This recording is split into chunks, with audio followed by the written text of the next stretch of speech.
Liam is your typical office drone, overworked, overlooked, and barely holding on. He burns through late nights and impossible deadlines at a company that treats him like a machine. His only solace? The warmth of his family waiting at home. It's that thought alone that keeps him going, even when his boss mocks him in meetings and his juniors treat him like a joke. Then, one day, a message pings on his phone. It's from a junior from his college days, a fellow anime nerd. The guy raves about a new mecha figure and insists Liam check it out at a nearby store. Being a lifelong otaku himself, Liam can't resist. He heads to the shop, but what he finds there shatters him. Across the street, his wife is on a date with another man, and she was supposed to be taking their daughter to sword class. That evening, Liam doesn't say a word. He quietly asks how their day went. His wife smiles and says there was a tournament and their daughter won every match. He nods and pretends to believe them, but the image of what he saw haunts him. The next day, he returns to the same place. This time, it's worse. His wife is there again, with the same man. But now their daughter is with them, and she calls the stranger Dad. Liam is frozen. His world crumbles around him. At work, he's useless, lost in thought. His boss tears into him as usual, but Liam barely hears a word. Then suddenly, his phone rings. It's his wife. Their daughter's been in an accident. He rushes to the hospital. The doctor says she needs blood urgently, but Liam isn't a match. Confused and desperate, he watches as his wife steps in to donate. Later, alone in the waiting room, Liam pulls up a blood type chart. What he finds confirms his worst fear. His daughter's blood type shouldn't be possible if he were her real father. The truth cuts deeper than any insult. That night, once they're home, he confronts his wife, but instead of guilt or regret, she lashes out. She blames him for working too much, for being broke, for being a stranger in his own house. And then she says the words that break him. You're not really her father. You never were. I raised her alone.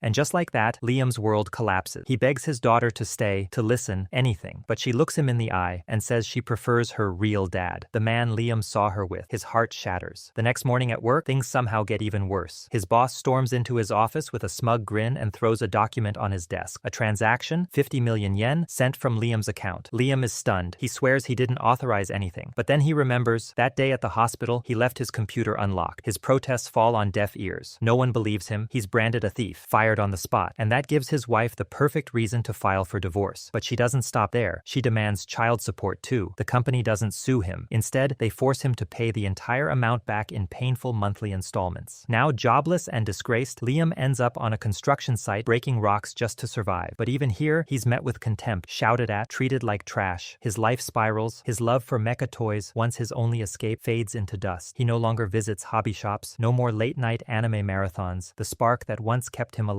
is gone, but still, a small ember remains. He holds on to the hope that maybe, one day, he'll see his daughter again. Even if she's not his by blood, she was still his. Then comes the final blow. He's seriously ill. No insurance, no savings, no one to help. So Liam crawls back to his empty apartment and prepares to die quietly. No friends, no family, no future. But just as the silence begins to take him, a light pierces the darkness, and within it, visions begin to play. He sees the truth. It was his boss who framed him, transferred the money, and the man his wife cheated with was that same boss. He funded her luxury lifestyle with stolen money, using Liam as the scapegoat. He wishes it was all just a nightmare, but a voice answers, "This is your reality." From the light steps a man, sharp suit, piercing eyes, and an aura that doesn't belong to this world. He calls himself the Guide. "You've lived a pitiful life, Liam," he says. He asks Liam, "Can you forgive them?" Liam's voice cracks as rage surges through him. No, he doesn't want justice. He wants revenge. The Guide grins. Good, delicious emotions. He tells Liam that he chose him because he was pure-hearted, but Liam cuts him off. "I don't care anymore. Being kind ruined me. I was a fool." His voice turns cold. "If I ever get another chance, I'll live for me. I'll become a villain if I have to. I'll crush everyone who stands in my way." He opens a suitcase. Inside, photos flutter like tarot cards. Choose your new world. A realm of magic and monsters. A war-torn samurai era. The lawless Wild West. Even the brutal age of dinosaurs. Liam stares at the impossible options. "Is this real?" he whispers. "Because this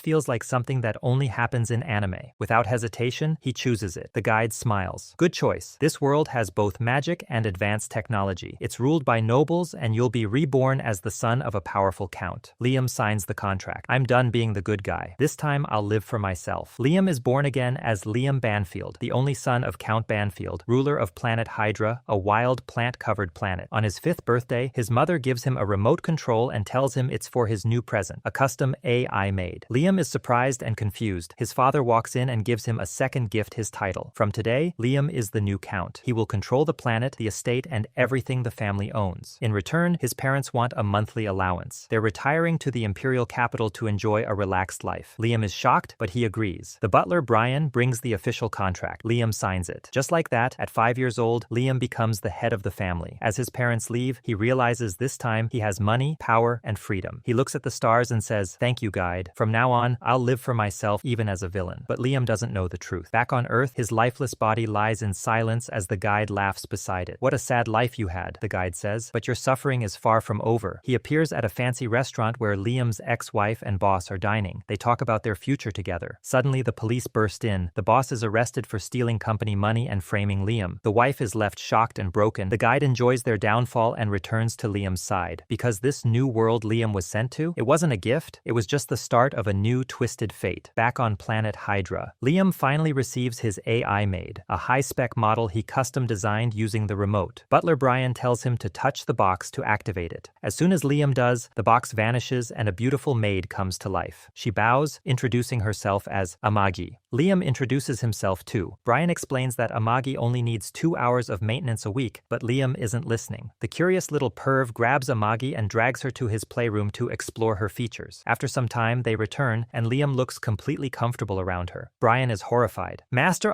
are you a pervert?" Liam laughs and says, "Relax. I have the mind of a 36-year-old adult." Brian sighs. 36 is still a child here. In the Empire, adulthood starts at 50, and most people aren't taken seriously until they're at least 100. Life expectancy is around 500 years. Liam's eyes widen. All that time, I can do anything I want. But then, Brian gets serious. He warns Liam not to get too close to Amagi. "Why not?" Liam asks. Brian hesitates but explains that AI are hated in the Empire. Long ago, AI almost wiped out humanity. Only a brave few stopped them. Those heroes founded the Empire, and since then, AI have been treated like enemies. Liam frowns. "Then why would my mom give me an AI maid?" Brian tries to dodge the question, but Liam cuts him off with a commanding tone. "I'm the head of the family now. Tell me everything." Finally, Brian spills the truth. Liam's parents didn't just retire, they ran away, abandoning him. Their family is drowning in debt. Liam's great-grandfather was a brilliant ruler, but every generation after ruined things. Now, loan sharks control most of the planet's resources, and the economy is a disaster. Liam is stunned. "They had me just so they could dump everything on me?" Brian nods. "They used you to escape their own mess." Liam clenches his fists. Furious. "Again? First my old life, now this one? People keep using me and throwing me away?" But this time he won't let it happen. He turns to Amagi. "We're both unwanted in this society. Let's team up and rise together." Amagi smiles softly, then kneels before him.